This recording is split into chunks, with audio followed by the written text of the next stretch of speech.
அனைவருக்கும் வணக்கம். இது உங்கள் கிரண் பயிற்சி மையம். இப்ப நம்ம இந்த வீடியோல சுருக்குக சிம்பிளிபிகேஷன் தான் இந்த வீடியோல பார்க்க போறோம். அதாவது நம்ம அடிப்படையில இருந்து பார்க்க போறோம். First introduction. சுருக்குக அப்படின்னா நாம எந்தெந்த மாதிரியான டைப்ல அதை சால்வ் பண்றது அப்படின்றது ஜஸ்ட் ஒரு பேசிக்ஸ் தான். அப்போ உங்களுக்கு இதை பத்தின ஒரு பேசிக்ஸ் தெரிஞ்சிருச்சு அப்படின்னா இந்த வீடியோவை நீங்க பார்க்க தேவையில்ல. ஆனா இப்போ பிசிக்கெல்லாம் நீங்க படிக்கிறீங்க அப்படின்னா கண்டிப்பா இந்த பேசிக்ஸ் எல்லாம் கண்டிப்பா தெரிஞ்சா மட்டும்தான் என்ன பண்ண முடியும், நீங்க ஆன்சர் பண்ண முடியும். அதனால சிம்பிளிஃபிகேஷனை பத்தி எந்த ஒரு ஐடியாவும் இல்லை அப்படின்னா நீங்க கண்டிப்பா இந்த வீடியோ பாருங்க. இந்த வீடியோல இருந்து உங்களுக்கு இன்ச்சு பை இன்ச்சா ஒரு பார்ட்டை எடுக்க போறோம். கிட்டத்தட்ட ஒரு 7 பார்ட் கிட்ட சிம்பிளிஃபிகேஷன் வீடியோவே பார்க்க போறோம். அதுக்கு முன்னாடி நம்ம டிஎன்யூஎஸ்ஆர்பி இப்ப 2025க்கான பிசி நோட்டிபிகேஷன் அனௌன்ஸ்மெண்ட் பண்ண போறாங்க. இப்ப அதுக்காக நம்ம நியூ டெஸ்ட் பேட்ச் கண்டக்ட் பண்றோம். இது ஆல்ரெடி நம்ம வீடியோ போட்டுட்டோம். வீடியோ பார்க்காதவங்க டிஸ்கிரிப்ஷன் கீழே கொடுத்துருக்கிறேன் பாருங்க. இப்ப இதுதான் ஷெடியூல். இந்த ஷெடியூலுக்கான லிங்க்கும் நான் டிஸ்கிரிப்ஷன்ல கொடுக்குறேன். அதாவது கங்கை அப்படின்ற டாபிக்ல உங்களுக்கு நான் டெஸ்ட் பேட்ச் கண்டக்ட் பண்ண போறோம். கிட்டத்தட்ட இப்ப நியூ ஸ்டூடெண்ட்னா 1000 ரூபாய், ஓல்டு ஸ்டூடெண்ட் ஜஸ்ட் ஒரு 500 ரூபாய் மட்டும் தான். ஆனா உங்களுக்கு நாங்க என்னென்ன பண்ணுவோம்னு பாத்தீங்கன்னா இப்ப மெட்டீரியல்ல இருந்து 6th to 10th வரைக்கும் உங்களுக்கு மெட்டீரியல் கொடுத்துருவோம். புக் பேக் பிடிஎஃப் கொடுத்துருவோம். சைக்காலஜி எக்ஸ்பிளனேஷன் வீடியோ கொடுத்துருவோம். அப்புறம் தமிழ் தகுதி தேர்வுக்கு என்னென்ன பண்ணுமோ அதெல்லாம் கொடுத்துருவோம். அப்புறம் ப்ரீவியஸ் கொஸ்டின்ஸ் எல்லாத்தையுமே உங்களுக்கு நாங்க என்ன பண்ணுவோம், ப்ரீவியஸ் கொஸ்டின் எல்லாமே உங்களுக்கு ஆன்சரோட நாங்க உங்களுக்கு பிடிஎஃபா கையில கொடுத்துருவோம். இப்ப அதுக்கு அடுத்தது இப்ப நாம சுருக்குக சிம்பிளிஃபிகேஷனை பார்க்கலாம் வாங்க. அப்போ சிம்பிளிஃபிகேஷனை பொறுத்த வரைக்குமே நாம சில பேசிக்ஸ் கம்பல்சரி தெரியணும். இப்ப அந்த பேசிக்ஸுக்கான வீடியோ தான் இது. அப்ப ஒண்ணும் இல்ல, இப்ப a/m into a/n அப்ப இது மாதிரி ஒரு சம்ஸ் கொடுக்குறாங்க. இப்ப a/m into a/n இப்ப இதை எப்படி சால்வ் பண்ணலாம் அப்படின்னு பாத்தீங்கன்னா இன்ட்டு வருது இல்ல, அதனால நம்ம என்ன பண்ணலாம், a/m plus n. அதாவது இப்ப நான் எக்ஸாம்பிளுக்கு நம்பரை வச்சு நான் உங்களுக்கு காட்டுறேன் பாருங்களேன். அப்ப ஒண்ணும் கிடையாது. இப்ப 2/3 இன்ட்டு 2/5 இருக்குன்னு வச்சுங்க. 2/5 ஓகே. இப்ப 2/3 இன்ட்டு 2/5 அப்படின்னு இருக்குன்னு வச்சுங்க. இப்ப இதுல பாருங்க, இப்ப 2 அப்படின்றது அடிமானம். அடுக்குல 3 இருக்கு பாத்தீங்களா, அப்ப இதான் அடுக்கு. அப்ப 3 5 அடுக்கு, 2 அப்படின்றது அடிமானம். அடிமானம் ஈக்குவலா இருக்கு அப்படின்னா அப்ப அடுக்க நம்ம கூட்டிக்கினா மட்டும் போதும். எதுல சொல்றேன், a into a/m into a/n அந்த டைப்ல இருந்தா, அதாவது அடிமானங்கள் ரெண்டும் சேமா இருந்து அடுக்கு வெவ்வேற இருக்கு அப்படின்னா இதை எப்படி சால்வ் பண்ணலாம் அப்படின்னு பாத்தீங்கன்னா, ஏன்னா அடிமானம் தான் ஒன்னா இருக்குல்ல, அதனால 2 அப்படியே சேமா போட்டுக்கலாம். மேல இருக்கிற அந்த அடுக்க மட்டும் கூட்டிக்கலாம். அப்ப 3 + 5 அப்ப இதை போட்டீங்கன்னா என்ன வரும், 2/8. அப்ப இதான் ஆன்சர். புரியுதுங்களா? இதான் பார்ட் 1. அப்ப நம்ம ஃபர்ஸ்ட் ஈக்குவேஷனை எப்படி சால்வ் பண்றதுன்னு தெரியுதுங்களா? அப்ப a/n இன்ட்டு a/n இது மாதிரி வந்தா a/m + n அப்படிதான் சால்வ் பண்ணணும். அப்ப அதுக்குதான் நான் உங்களுக்கு நம்பரோட உங்களுக்கு நான் கிளியரா சொல்லியிருக்கிறேன். அடிமானங்கள் ஈக்குவலா இருக்கு அப்படின்னா பெருக்கல்ல வச்சு அடிமானங்கள் ஈக்குவலா இருக்கு அப்படின்னா நீங்க அடுக்க கூட்டினா மட்டும் போதும். இப்ப அடுக்க கூட்டினீங்கன்னா உங்களுக்கு ஆன்சர் வரும். இது டைப் 1. அடுத்தது ரெண்டாவது மெத்தட் பார்ப்போம். இப்ப ரெண்டாவது மெத்தட் பாருங்க. இப்ப நம்ம பெருக்கல் வச்சு பார்த்தோம்ல, அதே வகுத்துல வச்சு பார்ப்போம். a/m by a/n இருக்குன்னு வச்சுங்க. அப்ப இதை எப்படி சால்வ் பண்ணலாம் அப்படின்னு பார்த்தோம்னா, இப்ப பெருக்கலை நம்ம கூட்டிக்கணும். பெருக்கலுக்கு ஆப்போசிட் கூட்டல், அப்ப வகுத்தலுக்கு ஆப்போசிட் கழித்தல் அப்படின்னு ஞாபகம் வச்சுங்க. இப்ப a/m by a/n இருக்குன்னு வச்சுக்க. இது எப்படி போடலாம்னா a/m minus n அப்படின்னு போடலாம். a/m minus n அப்படின்னு போடலாம். அப்ப அடிமானங்கள் இப்ப நான் நம்பர் வச்சு உங்களுக்கு போறேன் பாரு, அதே 2 வச்சு போறேன் பாருங்க. 2/5 by 2/3 இருக்குன்னு வச்சுங்க. இது எப்படி போடலாம், அதாவது அடிமானங்கள், இந்த அடிமானம் ஈக்குவலா இருக்கு அப்படின்னா அது சேமா நம்ம எடுத்துக்கணும். 2ன்னு எடுத்துக்கணுமா? இப்ப அடுக்க நம்ம கழிச்சா மட்டும் போதும். இப்ப அடுக்குனது 5 - 3. அப்ப இதை கழிச்சீங்கன்னா என்ன வரும், 2/2. அப்ப ஆன்சர் 2/2. இதுதான். அப்ப ஃபர்ஸ்ட் நாம அடிமானங்கள் ஈக்குவலா இருக்கு. அப்ப அடுக்குல எப்படி வந்தா நம்ம பெருக்குல வச்சு பார்த்தோம், அடுத்தது வகுத்துல வச்சு பார்த்தோம். இப்ப அதுக்கு அடுத்தது இது இது ரெண்டாவது டைப். அடுத்தது நம்ம மூணாவது டைப் பார்ப்போம். இப்ப மூணாவது மாடல் பாருங்க. அப்ப மூணாவது மாடலை பொறுத்த வரைக்குமே ஏ அடுக்கு எம் பிராக்கெட்ல n, புரியுதுங்களா? A power M whole square n எப்படி வருதுன்னு வச்சுங்க. அப்ப இந்த டைப்ல வந்தா நீங்க எப்படி சால்வ் பண்ணணும் அப்படின்னு பாத்தீங்கன்னா, இப்ப பிராக்கெட் இருக்குல்ல, அப்ப பிராக்கெட்ன்றது பெருக்கல் தானே அர்த்தம். அப்ப ஏ பவர் எம் இன்டு என் அடுக்க மட்டும் பெருக்கினா போதும். அப்ப இந்த மெத்தட்ல வருது அப்படின்னா அடுக்க மட்டும் பெருக்கினா போதும். இப்ப பாருங்க, இப்ப சாம்பிளுக்கு நான் வந்து உங்களுக்கு நம்பர் வச்சே காட்டுறேன் பாருங்க. இப்ப 3/5 ஹோல் ஸ்கொயர் அப்படின்னு வருதுன்னு வச்சுக்கோங்க. இப்ப இதை எப்படி சால்வ் பண்ணணும்? அப்ப 3/5 இன்ட்டு 2 ஈக்குவல் டு 3/10. அப்ப இதான் ஆன்சர். புரியுதுங்களா? அப்ப ஏ பவர் எம் n வருதுன்னு வச்சுங்க. அப்ப ஏ அடுக்கு எம் இன்ட்டு என், இதுதான் ஃபார்முலா. இதை வந்து நீங்க இப்ப இது மாதிரி உங்களுக்கு ஈக்குவேஷன் வருது அப்படின்னா நீங்க இந்த ஆங்கிள் சால்வ் பண்ணலாம். இது வந்து சிம்பிளிஃபிகேஷன் நல்லா கிளியரா புரியணும் அப்படின்னா நீங்க பேசிக்ல இருந்து கரெக்டா கிளியரா இருக்கணும். அப்படி கிளியரா இருந்தீங்க அப்படின்னா நீங்க எப்படியாப்பட்ட சிம்பிளிஃபிகேஷன்ல எப்படி வந்தாலும் உங்களுக்கு உங்களுடைய மைண்ட் வந்து கேப்சர் ஆகும். அடுத்தது நாலாவது டைப் பார்ப்போம். இப்ப நாலாவது டைப் பாருங்க. இப்ப நாலாவது டைப் எப்படின்னா, இப்ப ஏ பவர் 0ன்னு இருக்குன்னு வச்சுங்க. அப்ப ஏ பவர் 0 அது மாதிரி வந்துச்சுன்னா இப்ப இதோட வேல்யூ எல்லாம் பாத்தீங்கன்னா 1ன்னு அர்த்தம். இப்ப ஏ பவர் 0 இருக்கு அப்படின்னா இதோடைய வேல்யூ என்னது? 1. அப்ப இதே ஒரு நம்பர்ல வச்சு சொல்ற பாருங்க. இப்ப 1 இல்ல, இப்ப 4/0 இருக்குன்னு வச்சுங்க. அப்ப இதோட வேல்யூ 1 தான். 999 அடுக்கு 0 இருக்குன்னு வச்சுங்க. அப்ப இதோட வேல்யூ 1 தான். 1000 அடுக்கு 0 இருக்குன்னு வச்சுங்க. அப்ப இதோட வேல்யூ என்னது? 1 தான். இப்ப அஞ்சாவது டைப் பாருங்க. அஞ்சாவது மாடல் எப்படின்னா, இப்ப வந்து ஏ பவர் மைனஸ் எம் இப்படி கொடுக்குறாங்கன்னு வச்சுங்க. அப்ப இதை எப்படி மாத்தோம்னா, அடுக்குல வந்து மைனஸ் இருக்கு. இப்ப நம்ம தலைகீழே கொண்டு வந்தா பிளஸ்ல கொண்டு வந்துடலாம். அப்ப தலைகீழே கொண்டு வந்தோம்னா 1/a பவர் எம் இப்படி கொண்டு வந்தீங்கன்னா அது பிளஸ்ல கொண்டு வந்துடும். அப்ப ஒரு நம்பர் இருக்கு, அது அடுக்குல மைனஸா இருக்கு அப்படின்னா அதை நம்ம பிளஸ்ஸா கொண்டு வந்தா 1/ல தலைகீழ கொண்டு வந்தீங்கன்னா பிளஸ்ஸா மாறிடும். இப்ப ஒண்ணும் இல்லை, இப்ப 5/-2 இருக்குன்னு வச்சுங்க. அப்ப இதை நம்ம தலைகீழ கொண்டு வரது எப்படி? 1/5/2 எப்படி கொண்டு வந்துடலாம். அப்ப இது மாதிரி கொண்டு வந்தீங்கன்னா என்னது? முழு நம்பரா மாறிடும். இப்ப அதுக்கு அடுத்த டைப் பாருங்க. இப்ப ஆறாவது டைப் பாருங்க. இப்ப ஆறாவது டைப் வந்து ஏ இன்ட்டு பி பிராக்கெட்டின் அடுக்குல வந்து n. அப்ப இது வந்துச்சுன்னா எப்படி இருக்குன்னா, இப்ப ஏ இன்ட்டு பி இருக்குல்ல, அப்ப பிராக்கெட்டுக்கு மேல n அடுக்குல n கொடுத்துருக்காங்க.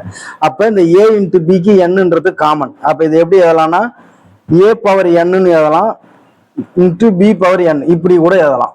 இப்ப ஒண்ணும் இல்லை, இப்ப 2/4 அடுக்கு 2 இருக்குன்னு வச்சுங்க. அப்ப இதுக்கு வந்து 2ன்றது 2க்கும் காமனு 4க்கும் காமன். அப்ப 2/2 இன்ட்டு 4/2 இப்படியும் எழுதலாம். இப்ப அதைத்தான் நான் மேல சொல்ல வரேன். இப்ப அடுத்த டைப் பாருங்க. இதெல்லாம் வந்து சிம்பிளிஃபிகேஷன்ல உங்களுக்கு கிளியரா தெரியணும். இப்ப அடுத்த டைப் பாருங்க. இப்ப அதே மாதிரி a/b அடுக்குல n. அப்ப இது எப்படி எழுதலாம் அப்படின்னா இதுவும் அதே தான். அந்த ஏவுக்கு காமன் வந்து என்னது? என்னன்றது ஏவுக்கும் காமனு பிக்கும் காமன். ஆனா எப்படி எழுதணும்னா a/n b/n இப்படி எழுதணும். புரியுதுங்களா? அப்ப இதுல என்னது? நம்பர் அடிமானங்கள் வெவ்வேறு இருக்கு. ஆனா அடுக்குல இருக்கக்குள்ள நம்ம ரெண்டுத்துக்கும் காமனா எழுதுறோம். புரியுதுங்களா? அப்போ ஒண்ணும் இல்லை, இப்ப 2/4 அடுக்குல ஹோல் ஸ்கொயர் இருக்குன்னு வச்சுங்க. அப்ப இதை நம்ம எப்படி எழுதலாம்னா 2/2/4/2 இப்படியும் எழுதலாம். புரியுதுங்களா? அதுக்கு அடுத்தது பாருங்க, எட்டாவது டைப் பாருங்க. இப்ப எட்டாவது டைப் வந்து √a/b இப்படி இருக்குன்னு வச்சுங்க. அப்ப ரூட்ன்றது ஏவுக்கும் காமன் பிக்கும் காமன். அப்ப இதை எப்படி எழுதலாம் அப்படின்னு பாத்தீங்கன்னா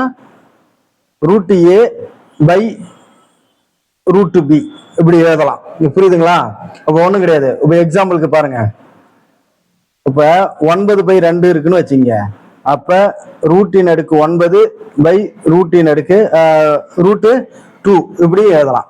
புரியுதுங்களா? அப்ப இது மாதிரி ஒரு ரூட்ல 9/2 இப்படி கொடுக்குறாங்கன்னா a/b அப்படின்னு கொடுக்குறாங்கன்னா அப்ப இந்த ரூட்ன்றது ஏவுக்கும் காமன் பிக்கும் காமன். இதெல்லாம் உங்களுக்கு நல்லா கிளியரா தெரியணும். இப்ப பார்க்கக்குள்ள உங்களுக்கு நல்லா கிளியரா தெரியும்.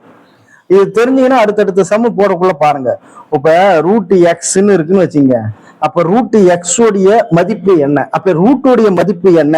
இது எப்படி எழுதலாம் அப்படின்னு பாத்தீங்கன்னா x அடுக்கு 1/2ன்னு எழுதலாம். x அடுக்கு 1/2க்கு அந்த ரூட் சமம். புரியுதுங்களா? இந்த ரூட்டோடைய வேல்யூ என்ன அப்படின்னு பாத்தீங்கன்னா 1/2. இதுதான் காமன். புரியுதுங்களா? அப்ப √x இருக்குன்னா அப்ப x அடுக்கு 1/2க்கு சமம். இது நல்லா தெரிஞ்சுக்கணும். இப்ப இதே வந்து ரூட்ல வந்து 3 கொடுக்குறாங்க. அப்ப 3√x இப்படி வருது. இப்ப இதெல்லாம் நீங்க பார்த்திருப்பீங்க. அப்ப இது மாதிரி வந்துச்சு அப்படின்னு பாத்தீங்கன்னா இப்ப ரூட்ல வந்து ஒண்ணுமே இல்லை, அதனால நம்ம 1/2ன்னு எடுத்துக்கிட்டோம். இப்ப அவங்க என்ன கொடுத்துக்கிறாங்க? ரூட்டுக்கு மேல 3 கொடுத்துருக்காங்க. அப்ப 3 கொடுத்ததுனால நம்ம என்ன பண்ணோம்னா x 1/3. இங்க இதை 4 கொடுத்தாங்கன்னா இப்ப 4க்கு கொடுக்குறாங்கன்னு வச்சுக்கோங்க. அப்ப 4 கொடுத்தாங்கன்னா x 1/4. புரியுதுங்களா? அடுக்குல 1/4 இதுக்கு இது சமம். அப்ப இப்படி கொடுப்பாங்க n√x இப்படி கொடுக்குறாங்கன்னு வச்சுங்க. அப்ப என்னது x 1/n. இப்ப புரியுதுங்களா? அப்ப கீழே வந்து எதுவுமே இல்லை, ரூட்டுக்கு மேல எதுவுமே இல்லைன்னா 2 போட்டுக்கணும். அப்ப ரூட்டுக்கு மேல 3 கொடுக்குறாங்க, 4 கொடுக்குறாங்க, n கொடுக்குறாங்கன்னா அப்ப x 1/க்கு சமம். இதுதான் வந்து இது பேஸ். புரியுதுங்களா? ஓகே, இது வரைக்கும் நம்ம பார்த்தது வந்து சிம்பிளிபிகேஷன்ல இந்த மாதிரி டைப்ல வந்து உங்களுக்கு போட் மாஸ் விதியை வச்சு கொடுப்பாங்க. அப்ப அது மாதிரி வந்தா நீங்க எதை சால்வ் பண்ணணும் அப்படின்னு நான் கொடுத்துருக்கிறேன். இப்ப நம்ம அந்த பேசிக்ஸை வச்சு சில பேசிக்ஸான ஒரு 5 டைப்ஸ் ஆஃப் கணக்கு பார்த்துருவோம். அந்த சம்ஸை பார்த்துட்டீங்கன்னா உங்களுக்கு தெரியும். ஏன்னா பின்னங்களின் கூடுதல் இதெல்லாம் நீங்க கிளியரா இருந்தீங்கன்னா தான் அடுத்தடுத்த ஈவெண்ட்டுக்கு மேக்ஸுக்கு நீங்க போகக்குள்ள ரொம்ப ஈஸியா இருக்கும். இப்ப ஒண்ணும் கிடையாது. ஃபர்ஸ்ட் கணக்கு பாருங்க. இப்ப 2/5 பிளஸ் 3/5 அப்படின்னு இருக்கு. இதுதான் பின்னங்களின் கூடுதல்னு சொல்லுவாங்க. இப்ப நல்லா பாத்துங்க. இங்க 5 இருக்கு பாத்தீங்களா? இந்த 5 தான் வந்து பகுதி. 2 இருக்கு பாத்தீங்களா? அதுதான் தொகுதி. இது நல்லா கிளியரா உங்களுக்கு தெரியணும். ஒரு பின்னம் இருக்குன்னா கீழே இருக்கிறது வந்து பகுதி, மேல இருக்கிறது வந்து தொகுதி. இப்ப அந்த பகுதி, இந்த பகுதி ரெண்டும் சேமா இருக்கு அப்படின்னா நீங்க என்ன பண்ணணும் அப்படின்னா ஃபர்ஸ்ட் ஒரு கோடை போடணும். பகுதி ரெண்டும் சேமா இருக்கு அப்படின்னா அந்த பகுதியில என்ன நம்பர் இருக்கோ அதை அப்படியே போட்டுடணும். 5 இருக்கு, அதனால 5 போட்டேன். தொகுதியை நீங்க அப்படியே கூட்டிக்கணும். ஏன் கூட்டணும்னா இங்க பிளஸ் குறி இருக்கிறதுனால நான் என்ன பண்ணிட்டேன்னா கூட்டிக்கிறேன். இதே அங்க மைனஸ் இருந்தா கழிச்சிடும். அப்ப பிளஸ் குறி இருக்கிறதுனால கூட்டிக்கினேன். 3 + 2 5. அப்ப அடிச்சீங்கன்னா என்ன வருது? ஒரு 5 5. அப்ப ஆன்சர் 1ன்னு வருது. இப்போ நம்மளுக்கு பகுதி சேமா இருக்குது அப்படின்றதுனால.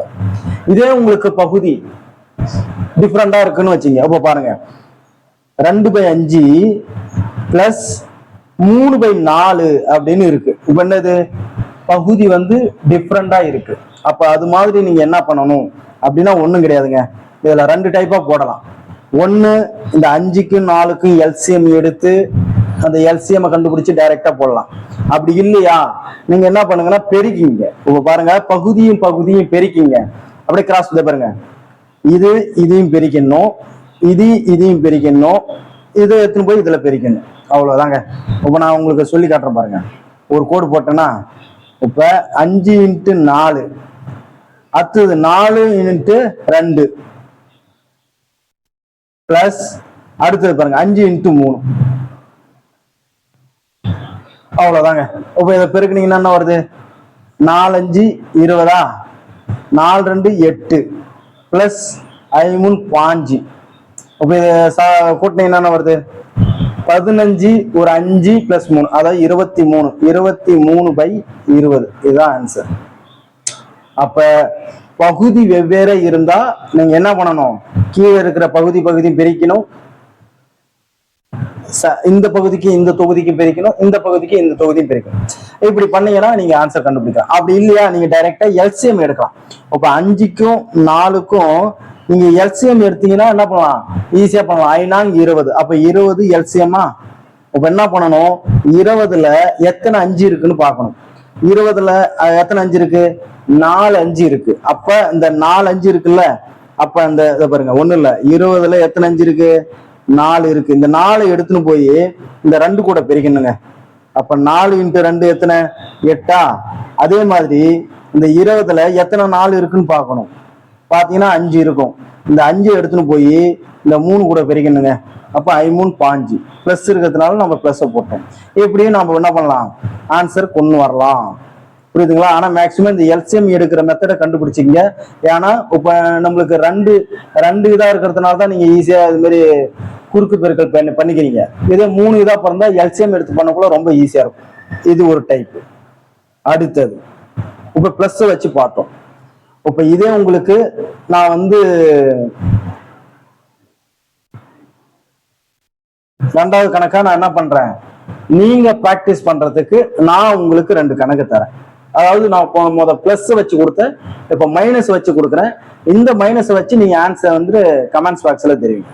ஒண்ணு இல்ல, 5/7 மைனஸ் 2/7 இது ஒரு கணக்கு. அதுக்கு அடுத்தது இது வந்து ஹோம்ஒர்க், நீங்க கமெண்ட்ஸ் பாக்ஸ்ல தெரிவிக்கணும். இப்ப ரெண்டாவது கணக்கு 5/7 மைனஸ் 3/8. புரியுதுங்களா? நான் முதல்ல பிளஸ் வச்சு பண்ணதை இது அப்படியே மைனஸ் வச்சு பண்ணிருக்கிறேன். இப்ப இது ரெண்டுமே நீங்க என்ன பண்ணணும், ஹோம் ஒர்க்கா போட்டு கமெண்ட்ஸ்ல தெரிவிங்க. புரியுதுங்களா? அதுக்கு அடுத்தது இப்ப பெருக்கல், பின்னங்களுடைய பெருக்கலை வச்சு நான் சொல்றேன். பெருக்கலை வச்சு சொல்றேன் பாருங்க. இப்ப 2/9 இன்ட்டு 3/2 அப்படின்னு இருக்கு. 2/9 இன்ட்டு என்ன பண்றது, 3/9 2/9 இன்ட்டு 3/2 அப்படின்னு இருக்கு. இது நீங்க என்ன பண்ணலாம், பெருக்கல்ன்றதுனால என்ன பண்ணலாம்னா டைரக்டா நீங்க என்ன பண்ணலாம், பெருக்கி அடிச்சிடலாம். உங்களால அடிக்க முடிஞ்சா சைட்ல கூட நீங்க அடிச்சிடலாம்.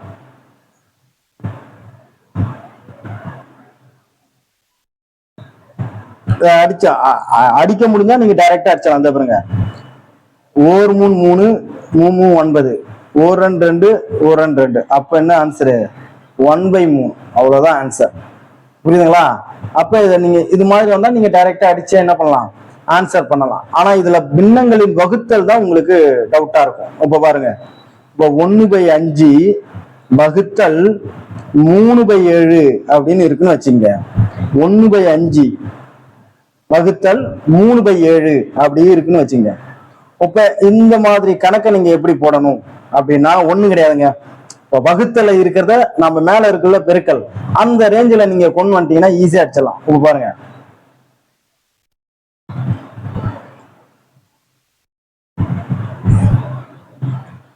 ஒண்ணு இல்ல, இப்ப 1/5 இருக்கா, இருக்கு. இதை நான் என்ன பண்ண போறேன்னா மேல இருக்கிற பெருக்கல் மாதிரியே கொண்டு வருவேன். அப்ப பெருக்கல்னா இந்த 3/7ன்றத அப்படியே 7/3 வந்துடும், தலை கீழே வந்துடும். அவ்வளவுதாங்க. இப்ப 3/7 இருக்குல்ல, அதை நம்ம இங்க என்ன பண்ண போறோம், இப்ப வகுத்தல்ல இருக்கிறத அதை அப்படியே பெருக்கல்ல மாத்தக்குள்ள தலை கீழே வந்துடும். இப்ப தலை கீழே வந்துட்டா என்ன பண்ணலாம், டைரக்டா அப்படியே பெருக்கலாமா. 5×3 15 1 7 7.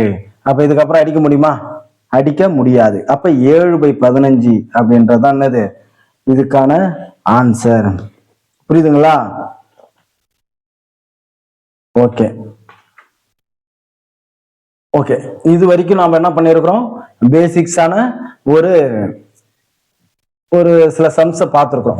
இப்போ உங்களுக்கு வந்து இந்த மாடல்ல நான் உங்களுக்கு ஒரு சில கணக்கு தரேன். நீங்க என்ன பண்ணுங்க, அதை ப்ராக்டிஸ் பண்ணி கமெண்ட்ஸ்ல தெரிவிங்க. இப்போ ஃபர்ஸ்ட் கணக்கு பாருங்க, ஒன்றும் இல்லை. இப்ப 2/8 வகுத்தல் 3/9. புரியுதுங்களா? ரெண்டாவது கணக்கு பாருங்க, 4/7 வகுத்தல் 7/8. புரியுதுங்களா? அப்ப இது மாதிரி உங்களுக்கு என்னது,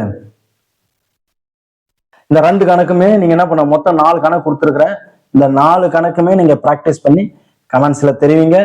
கண்டிப்பா நல்ல, அதாவது இப்போதான் நான் ஆரம்ப ஸ்டேஜ்ல இருக்கிறேன் அப்படின்னா, ஒரு சுருக்குக சிம்பிளிஃபிகேஷனை பத்தி எனக்கு எந்த ஒரு ஐடியாவுமே கிடையாது அப்படின்னா கண்டிப்பா இந்த வீடியோ உங்களுக்கு யூஸ்ஃபுல்லா இருக்கும்.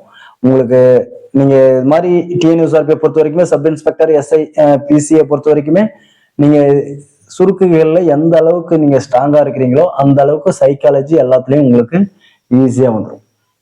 தேங்க்யூ.